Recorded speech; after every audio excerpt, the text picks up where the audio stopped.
আল্লাহর নবী বিশ্ব নবী রাহমাতাল লিল আলামিন যখন বিদায় হয়ে গেলেন, বিলাল আর আজান দেয় না।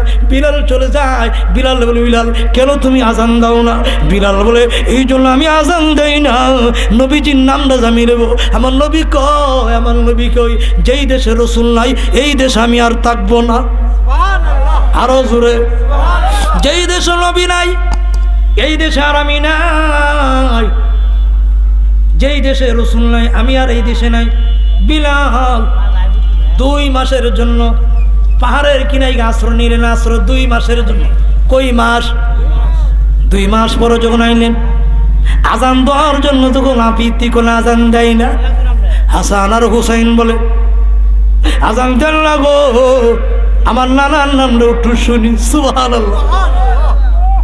হাসান আর হুসাইন বিলালের গলাতে জুড়ায় ধরলেন, আজান দেন না, একটু আজানটা শুনি। যদি আজানটা শুনতে পারি আমাদের মনটা শান্তি হয়ে যাবে। সুবহানাল্লাহ। যেই মাত্র নাকি হযরত বিলাল হাবশী রাদিয়াল্লাহু তাআলা মিনারে দাঁড়াইয়া আজান দিতেন, ওই বিলালের আজান 42 মাইল দূরে যাইতে। আনরাও যাইবনি, যাইবনি। বিলাল যখন আজান দিতেন মক্কার মধ্যে একটা ডুল পরে যাইত, এত সুন্দর কইরা আল্লাহর নবীর নামটা লইতেন। সুবহানাল্লাহ। আজানের মধ্যে রসুলের নাম আছে কি নাই? আরো জোরে, আরে রসুলের নাম আছে কি নাই? খবর আছে বলুন তো দেখি, রসুলের নাম আছে কি নাই? অথচ বিলাল এত কষ্ট করার পরে এত মুজাহাদা করলেন। এই জন্য বিলাল বলে, আমাকে তোমরা মারো, আমাকে তোমরা পিটো, খোদার কসম করে বলি আমি বিলাল 1 সেকেন্ডের জন্য আমি আমার মৌলাকে ভুলতে রাজি না। ঠিক না বেটি? বলে আমার মারো, আমারে পিটাও, আমি আল্লাহরে বলবো না, আমার আল্লাহরে আমি বলবো না। আর আল্লাহরে না বলা এটিল আসল কাম। ঠিক না বেটি? এটিল আসল কাম। আমি যদি আমার রব রে ভাই, রব রে যদি পাইলা, এটিল আমার জিন্দগির সাফল্য। আর ইবাদত কইরা যদি কুস্তা না ভাই, এটা বিফল। এটা কি? এটা বিফল। আর ইবাদত কইরা যদি এটার বিনিময় ভাই আল্লাহ কিছু চাই না, একটা জিনিস চাই। বিলাল কইতো, একটা নজর যেন আমি বিলাল তোমার দেখতে পাই। এত আসতে সুবহানাল্লাহ।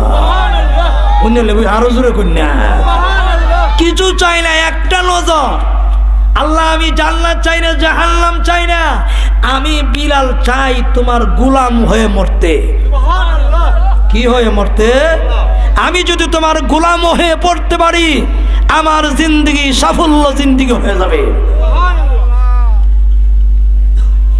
বর্তমান আজ আমরা আল্লাহকে বলে গিয়েছি, ইবাদতে দূরে সরে গিয়েছি। ইবাদতে অনেক দূরে সরে গিয়েছি, কিন্তু আমরা এমন হইছি আল্লাহর নামটা লইতে একবার ভাল লাগে না। সর্বক্ষেত্রে আল্লাহকে ডাকবেন, মৌলাকে ডাকবেন। জিন্দগির কোন আমল কবুল হইছে না। আমি এই মাহফিল সাক্ষী রেখে বলতেছি, বেহেশতের বাগানকে সাক্ষী রেখে বলতেছি, এই জামতলি বাজারের এই মাহফিলকে সাক্ষী রেখে বলতেছি, আপনার জিন্দগির একটা আমল যদি আল্লাহর কাছে কবুল হয়, একটা আমলের বিনিময় আল্লাহ আপনাকে ওলি বানাই দিবে। আরো জোরে কন্যা, একটা আমলের বিনিময়ে আল্লাহ ওলি বানাইয়া আপনার সব গুনাহ মাফ করে দেব। আল্লাহ বলেন আমি এটা চাই না। কেডা প্রধানমন্ত্রী, কেডা এমপি, কেডা চেয়ারম্যান, কেডা বক্তা, কেডা মুক্তি, কেডা ইতা, কেডা হিতা। আল্লাহ বলেন আমি বান্দার আখলাক দেখি। আরো জোরে, আমি বান্দার চরিত্র দেখি। আমি দেখি বান্দার নম্র না ভদ্র, আমি দেখি বান্দা নম্র না ভদ্র। যদি নম্রর মধ্যে গুণ আছে, ভদ্রের মধ্যে গুণ আছে, গরুর মধ্যে কুস্তা নাই। ঠিক না বেটি? এই জন্য একটা জিনিস আল্লাহ কাছে কেমন, আল্লাহ কুস্তা চাই না। এই জন্য তানবী রহমতুল্লাহ কাছে এক লোক দোয়া চাইতে গেছে, হুজুর দোয়া করেন যে ক্লিয়ারে। ও ফুতো না অত বছর ধরে বিয়া করছি, তুই বিয়া কজর বিয়া করছি না। বিয়া না করে ফুতের আশা করলে ফুত পাওয়া যাবে না। ইমান নামে দৌলত না আইনা কি করে বেহেশতের আশা করলে কোনো মুসলমান বেহেশত পাতে পারে না। আরো জোরে বলুন ঠিক না বেটি? একবার রাত্রেবেলা স্বপ্নে দেখতেছে হালুয়াদা রুটি খাইতেছে, ঘুমতে উঠতে বালিশের তুলাদা মুখ যাইতে ভরে লিছে। স্বপন সত্য করলে বালিশের তুলা হয়ে মরণ লাগবো। আমরা সফল আর আম্মা জান আয়েশা সিদ্দিকার সফল আকাশ পাতাল ব্যবধান। স্বপন যে কোনো জায়গা কোয়া যাবে না। স্বপন উস্তাদের কাছে বলবেন, স্বপন আপন মার কাছে বলা যায়, বাবার কাছে বলা যায়। এখন স্বপনের অনেক স্বপনের মাধ্যমে অনেক কিছু আসে, ঠিক না বিধি? তাহলে বোঝা গেল স্বপনের মাধ্যমে অনেক কিছু আছে। এই জন্য স্বপন যখন আপনি রাত্রেবেলায় দেখেন, অনেকে এক হুজুর স্বপ্নে দেখছি ইমুক আল্লাহ ইমুকের মুর্তার যেমন আমার কাছে না। স্বপ্ন দেখলে আপনি সবর করবেন, স্বপ্নে দেখার পরে লগে লগে 2 রাকাত নামাজ পড়বেন। কি পড়বেন? 2 রাকাত নামাজ পড়বেন, দোয়া করবেন, আল্লাহ তারা যদি মুসিবতে থাকে তাদের কবরকে বেহেশতের বাগান বানিয়ে দাও। কি বানায় দাও? ইটা আমরা না করিয়া জামতলি কইতাম, সোলপুর বাজারে জাম কইতাম, ইবাই কইতে কইতে না, এটার নাম না। তুমি কি করবা? মানে এটার গভীরতা অর্জন করবা। গভীরতার বিনিময় আল্লাহকে পাওয়া যায়। কিসের বিনিময়? কেন বলছি গভীরতা এবং আল্লাহওয়ালা? গভীরতা আল্লাহওয়ালা কেন বললাম? গভীরতা এবং আল্লাহওয়ালা যদি থাকে, এই 2টা জিনিস যদি আপনার মাধ্যমে থাকে, আল্লাহ আপনার মাফ করে দিব। আরো জোরে কন্যা। এক লোকের জিন্দগির কোনো আমল নাই, কিন্তু মাদ্রাসার হুজুরে উজুর ভানি দিছে। উজুর ভানি যে দিছে, আল্লাহর কাছে আমলটা কবুল হয়েছে। আরো জোরে কন্যা। হুজুরে জান্নাতে জায়গা হে ডাক দে, হুজুর আমি তো আপনাকে সহিলপুর তাফসীর মাহফিল আখিরি মানাজাতের দিন 1 বদলা পানি আপনাকে আমি দিয়েছিলাম, সেই কথা মনে নাই? আরামে আরামে আপনি একা একা জান্নাতে যান। আপনি আমাকে কেমনে ভুলে গেলেন?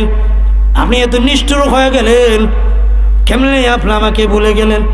আপনার কোনো মায়া লাগে না, আপনার কোনো দয়া লাগে না। এমনি লোকটা তাকায় বলো, হ্যাঁ তুমি তো আমাকে উজুর পানি দিয়েছো। হ্যাঁ দিয়েছিলাম। ওজুর বেলা দিয়েছি। এমনি বলবে, প্রভু গো, যিনি আমাকে উজুর পানি দিয়েছে, আমাকে ইজ্জত করেছে, আল্লাহ আমি ওয়াজ শোনার ব্যবস্থা করে দিল, তাজ্জুদ নামাজ পড়ার জন্য ব্যবস্থা করে দিল। আল্লাহ ওই লোকটাকে আগে জান্নাতে দাও, পরে আমি জান্নাতে যাব। আরো জোরে কন্যা। আল্লাহ পাক রব্বুল আলামিন বলেন, আর কান্দিস না বান্দা,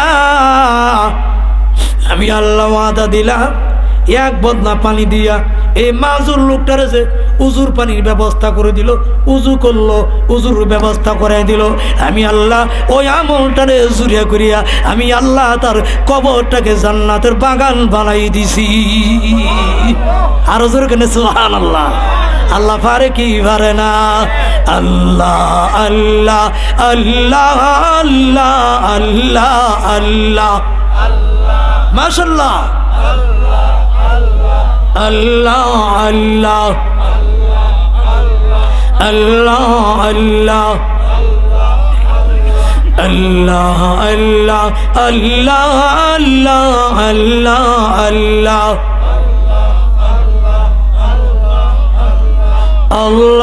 আল্লাহ আল্লাহ আল্লাহ আল্লাহ আল্লাহ উচ্চ আওয়াজে আল্লাহ লা ইলাহা ইল্লাল্লাহু মুহাম্মাদুর রাসূলুল্লাহ সাল্লাল্লাহু আলাইহি সাল্লাম। কারণ ওয়াজ হইলে ঘুমাইতেছে নাকি? ঘুমাইবো কেরে আমি জানি, কারণ 3 জায়গা তাইলে ঘুমায়ে। একটা হইল ওয়াজ মাহফিল, ঠিক না? ঠিক। কিলিরিয়া ওয়াজ মাহফিল হইল বেহেশতের বাগান, মিছা কথা কইছি। 2 নম্বর হইল কোরআন তেলাওয়াতে। কিলিগা আপনি যখন কোরআন শরীফ পড়বেন, কার কালাম? আরো জোরে। এই কালাম কার কালাম? 23 বছরে নাজিল হয়েছে, আপনি একদিন হস্তে হস্তে পড়বেন, ঠিক না? ঠিক। কালাম পড়লো কি হয়? ঘুম আসে। আয়ে না না এসিঙ্গে দেখুন কত মহিলারা গো হুজুর গো রিয়ালের উপর দুপুতা ফিরে গেছি গা। কিলি গা জানি রহমত নাজিল হইছে। সুবহানাল্লাহ। 3 নম্বর হলো কোন মুসল্লি যখন মসজিদে যায়, নামাজের কাতারও বসলে বা শুক্রবারে জুমার বয়ান করলে তার তখন ঘুম আসে। ঠিক না ঠিক? কিলিগা ঘুমায় জানেননি? দুনিয়াতে যত জায়গা দেখো কোন জায়গার মধ্যে শান্তি নাই, 3 জায়গার মধ্যে শান্তি। যত জায়গা তুমি দেখো এ ওয়াজ মাহফিল হয়েছেন, আপনার ঘুম লাগবো। কিলিগা ঘুম লাগবো জানেননি? রহমতের ফেরেশতারা আপনাকে এইভাবে